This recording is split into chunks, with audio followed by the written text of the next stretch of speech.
പിന്നെ ഞാൻ മാളികപ്പുറത്തിൻ്റെ പടം ഹിറ്റ് പടമായതുകൊണ്ട്, പക്ഷേ പിന്നെ അത് മാളികപ്പുറം ഡയറക്റ്റ് ചെയ്ത് ഉണ്ണിമുന്തനാണ്.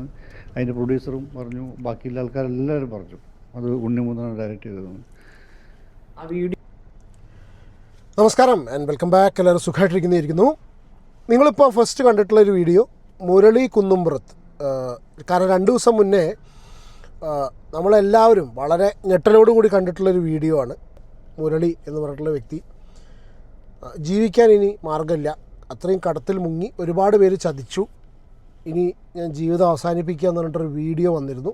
ഞാൻ അതിനെക്കുറിച്ചൊരു വീഡിയോ ചെയ്തിരുന്നു. അപ്പോൾ സ്വാഭാവികമായിട്ടും അതിനെക്കുറിച്ച് അപ്ഡേറ്റ് വരുന്ന സമയത്ത് അതിൻ്റെ ഒരു ഫോളോ അപ്പ് വീഡിയോ എന്നുള്ള കണ്ടീഷനിൽ അറിയാത്തവർക്കായിട്ട് അല്ലെങ്കിൽ അറിയാൻ താല്പര്യമുള്ളവർക്ക് മുന്നിലേക്ക് ജസ്റ്റ് ഒരു വീഡിയോ ചെയ്യുന്നത് മാത്രം. ഇന്നലെ പല ന്യൂസ് ചാനൽസും രാത്രി ഞാൻ കണ്ടു, ഇദ്ദേഹത്തിൻ്റെ ബൈറ്റ് ടെലികാസ്റ്റ് ചെയ്ത് കണ്ടു, പുള്ളിക്ക് പറയാനുള്ള കുറച്ച് കാര്യങ്ങൾ. പക്ഷേ അതൊന്ന് പറഞ്ഞതിൽ നിന്ന് ചില കാര്യങ്ങൾ മനസ്സിലായത്, പ്രത്യേകിച്ച് ഞാൻ ഫസ്റ്റ് പ്ലേ ചെയ്തിട്ടുള്ള ആ ഒരു ഭാഗം,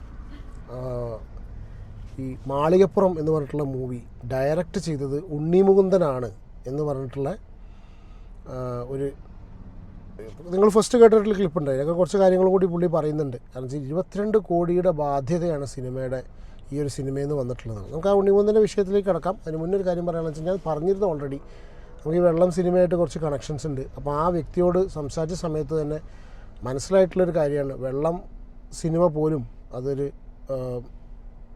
പിന്നെ ഫൈനാൻഷ്യലി അത്ര അധികം ലാഭം നേടി കിട്ടിയിട്ടുള്ള പടമല്ല. കാരണം വെച്ചാൽ അത്രയധികം വിജയിച്ചു എന്നുള്ള പടം എന്നുള്ള കണ്ടീഷനാണ് ഞാനടക്കം വിചാരിച്ചിരുന്നത്. അപ്പോൾ അത്രയും ഫൈനാൻഷ്യൽ ലാഭം കിട്ടാത്തൊരു പടമാണ് വെള്ളം വരെ. പിന്നെ അടിസ്ഥാനപരമായിട്ട് കേട്ടിട്ടുള്ളതെന്ന് വെച്ചാൽ, ഞാൻ ഈ വ്യക്തിയെക്കുറിച്ച് നമ്മൾ കോൺടാക്ട്സ് ചില ആൾക്കാർ, നേരിട്ട് അറിയുന്ന ആൾക്കാർ പറഞ്ഞു വെച്ചാൽ, ഇയാളൊരു ശുദ്ധഗതിയുള്ള ആളാണ്, ഒരു പാവം പിടിച്ച മനുഷ്യനാണെന്നാണ് അവർ പറഞ്ഞിട്ടുള്ളത്. മനസ്സിലാവുന്നതും നമുക്കറിയില്ല ബാക്കിയുള്ള കാര്യങ്ങൾ.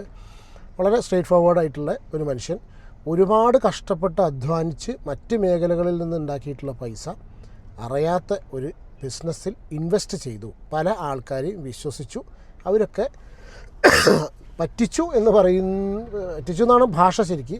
പക്ഷേ അവരൊക്കെ എല്ലാവരും അവരവരുടെ കീശ വീർപ്പിക്കാനും അവരവരുടെ കാര്യങ്ങൾക്കുമാണ് നടക്കുന്നത്. ആ ഒരു കണ്ടീഷനിൽ നടന്ന സമയത്ത് ഇദ്ദേഹത്തിന് ചതിവ് പറ്റി എന്നുള്ള ഒരു സംഭവമാണ് മനസ്സിലാവുന്നത്. ഈ സുമതി വളവ് എന്ന് പറഞ്ഞിട്ടുള്ള പടം ഞാൻ കണ്ടിട്ടില്ല കേട്ടോ. നദികളിൽ സുന്ദരി യമുനയും ഞാൻ കണ്ടിട്ടില്ല. ഈ 2 പടം കാണാതിരിക്കാനുള്ള കാരണം വെച്ചാൽ വളരെ മോശം റിവ്യൂസ് ആയിരുന്നു ഞാൻ ഈ ഒരു പടങ്ങളെക്കുറിച്ച് കേട്ടതും കണ്ടതും ഒക്കെ.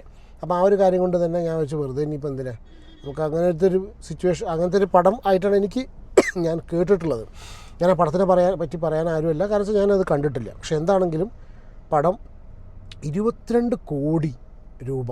ഇതിൽ ഏറ്റവും വലിയൊരു പ്രശ്നം അദ്ദേഹത്തിന് പറ്റിയത്, ഞാൻ പ്ലേ ചെയ്യാം, അദ്ദേഹത്തിന് പറ്റിയെന്ന് വെച്ചാൽ 2.5 കോടി എൻ്റെ കയ്യിൽ ബഡ്ജറ്റുള്ളൂ എന്ന് വളരെ കൃത്യമായിട്ട് അഭിലാഷ് പിള്ളയോടും ഒക്കെ സംസാരിച്ചതിന് ശേഷം ആ പടത്തിന് 2.5 കോടിയിൽ നിന്ന് 22 കോടി വരെ എത്തിച്ചു എന്നുള്ളതാണ് ഏറ്റവും വലിയ സംഭവം.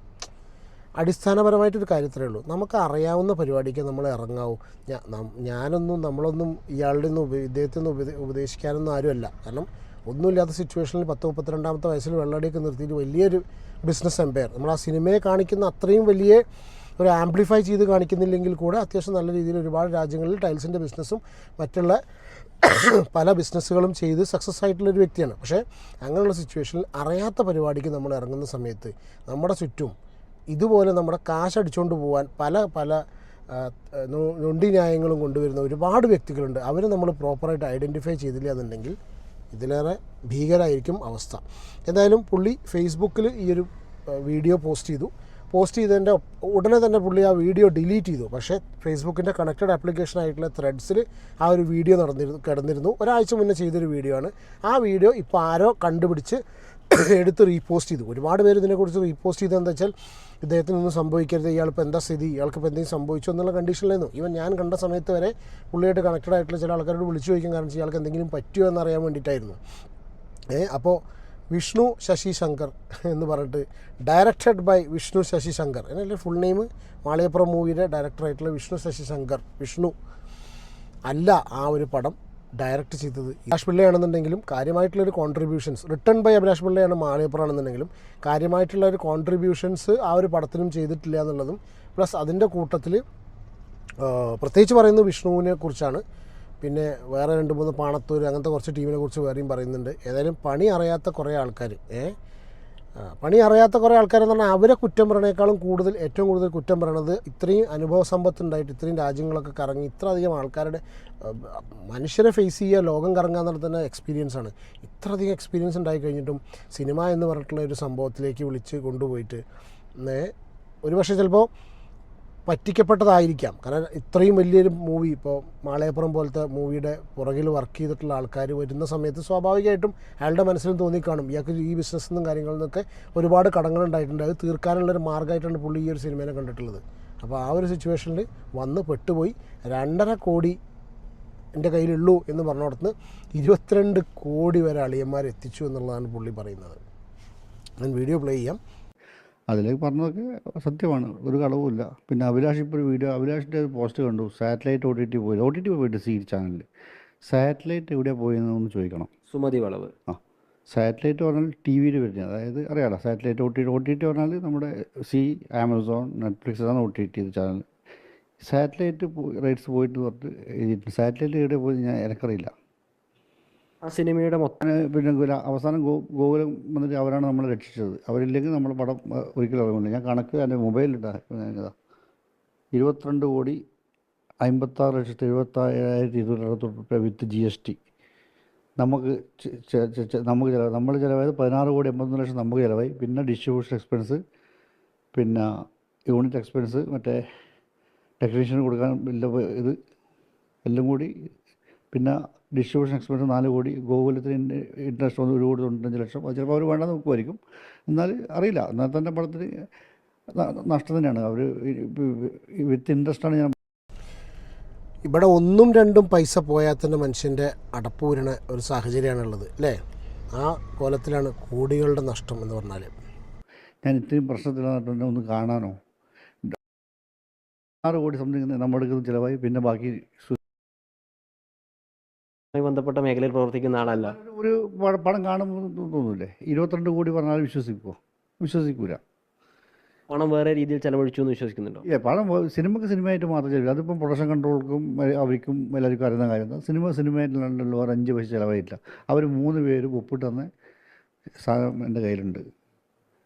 കണക്ക് ഞാൻ എങ്ങനെ ബോധിപ്പിക്കും? ബാങ്ക് സ്റ്റേറ്റ്മെൻറ്റൊക്കെ ഞാൻ ഷെയർ ചെയ്യുക. ഞാൻ നാട്ടുകാർക്ക് ഫേസ്ബുക്കിലോ ഇൻസ്റ്റാഗ്രാമിലോ ഞാൻ ബാങ്ക് സ്റ്റേറ്റ്മെൻറ്റൊക്കെ എൻ്റെ കയ്യിൽ നിന്ന് പോയ പൈസ ഞാൻ ഷെയർ ചെയ്യുക.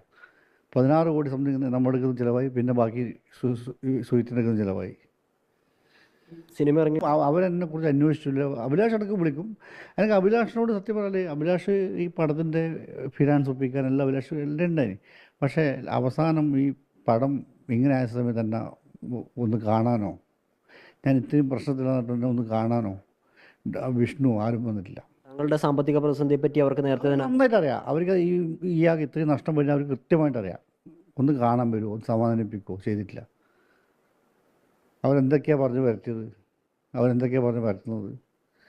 അവർ പ്രസ് മീറ്റ് നടത്തുന്നുണ്ട്. പ്രസ് മീറ്റ് നടത്തട്ടെ. പക്ഷേ ദൈവം സാക്ഷിയായിട്ട് ഞാൻ പറയാം, ഈ പടത്തിന് എൻ്റെ വിത്ത് GST ഇൻഡസ്ട്രി 22 ഗൂഗിൾ ഇനി ഇൻഡസ്ട്രി മേടിച്ചിട്ടുണ്ടെങ്കിൽ അത്രയും പൈസ കുറയും. ഗൂഗിൾ മേടിച്ചു. പക്ഷേ കൃഷ്ണമൂർത്തി സാറെല്ലാം സഹായിച്ചു, സുഹിത്തും അവരൊക്കെ ഡ്രീം വീക്കൊക്കെ സഹായിച്ചുകൊണ്ടാണ് പടം ഇറങ്ങാൻ പറ്റത്തില്ല. ഇല്ലെങ്കിൽ ആ പടം പെട്ടിയിരിക്കുകയുള്ളൂ. എനിക്ക് ഇറക്കാനൊക്കെ പൈസ ഉണ്ടായിട്ടുള്ള സാമ്പത്തിക ബിസിനസ്സിലും പ്രശ്നങ്ങളുണ്ടായിരുന്നു. ഒരുപാട് കടങ്ങളും ബാധ്യതകളുണ്ടായിരുന്നു. ഇതൊക്കെ മേക്കപ്പ് ആക്കാൻ വേണ്ട സുഹൃത്തെ ഒരു 100 കോടി അടിക്കുന്നെല്ലാം പറയുന്നു. ഇവർ പറഞ്ഞു നമുക്ക് 100 കോടി അടിക്കാം.